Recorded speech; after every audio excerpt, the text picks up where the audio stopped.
Bonjour, ici Régent Blais. Bienvenue à votre vidéo journal.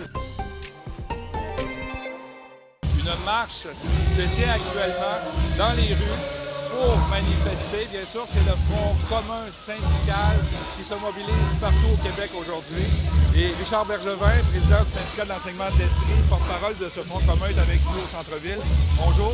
Bonjour, M. Blais. Bon, j'imagine que vous êtes extrêmement satisfait de la réponse de vos membres aujourd'hui. Oui, on est extrêmement satisfait, puis je pense qu'on peut le voir que c'est vraiment des besoins qui viennent du terrain, des gens qui ont des besoins dans cette négociation-là. Ils nous le démontrent aujourd'hui encore par leur détermination et leur présence lors de la manifestation. Avez-vous une idée du nombre de personnes qui participent à la manifestation aujourd'hui? On évalue présentement à 10 000 personnes. On pense que c'est quand même conservateur encore comme évaluation, mais 10 000, c'est quand même beaucoup pour Sherbrooke, pour l'Estrie, d'avoir rassemblé tout ce monde-là. Un peu plus tôt dans la journée, le premier ministre François Legault s'est dit prêt, s'est dit ouvert à bonifier son offre, en notant que les employés du secteur public se montrent plus souples, qui présentent certains assouplissements, notamment dans l'aménagement d'horaires.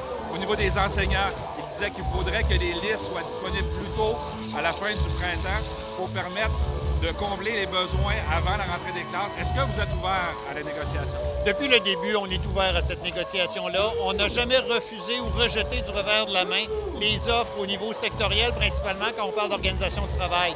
Le problème, c'est que le gouvernement refuse de, lui, s'engager à discuter de nos priorités. Si on veut qu'on prenne le temps d'analyser ses priorités et de pouvoir accepter certaines de leurs priorités, il va falloir qu'il fasse la même chose et qu'il accepte les priorités des gens du service public.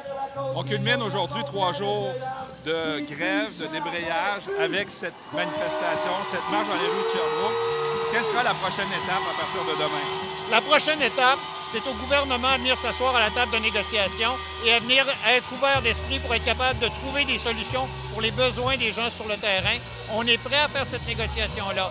Si jamais le gouvernement ne démontrait pas d'ouverture, bien évidemment, il y aura d'autres étapes. Mais le but, c'est pas de faire d'autres moyens de pression, mais c'est réellement d'arriver à une entente le plus rapidement possible. Et si jamais le gouvernement n'arrive pas à faire évoluer la négociation, à ouvrir suffisamment d'esprit pour trouver des solutions, eh bien, on peut aller jusqu'à la grève générale illimitée. On a nos mandats.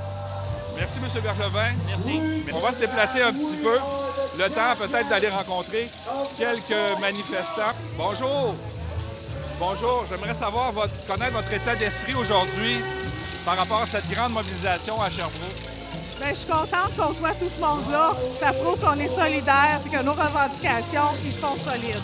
Vous, personnellement, qu'est-ce que vous souhaitez pour vos conditions à vous?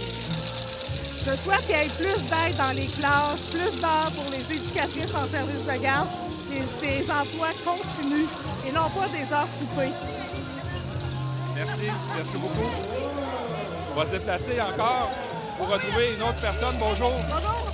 Alors, poser un peu la question, c'est quand même une grande mobilisation aujourd'hui. Qu'est-ce que vous faites comme travail? Enseignante. Enseignante. Est-ce que vous avez déjà vu de grandes mobilisations comme celle-là depuis que vous pratiquez votre Pas métier? ici à Sherbrooke. Non? Non, c'est une première à Sherbrooke. Ouais. Comment vous expliquez ça? Bien, je pense que c'est on est tanné d'avoir des conditions de travail qui sont pas acceptables pour donner des services aux élèves, pour donner des services aux patients aussi, dans tous les secteurs publics. Puis je pense que là, ça donne un message clair. On se mobilise, on veut se faire entendre aujourd'hui. Merci, merci beaucoup. Alors, comme vous voyez, les gens sont déterminés, sont mobilisés. Et c'est comme ça partout au Québec. Il y a 570 000 personnes de la fonction publique qui sont en grève aujourd'hui. Et je vous invite d'ailleurs à suivre le déroulement de cette journée sur notre appli Info, sur notre site web. En temps réel, vous allez pouvoir voir comment ça se passe, comment ça se déroule ici à Sherbrooke. Merci, passez une belle journée.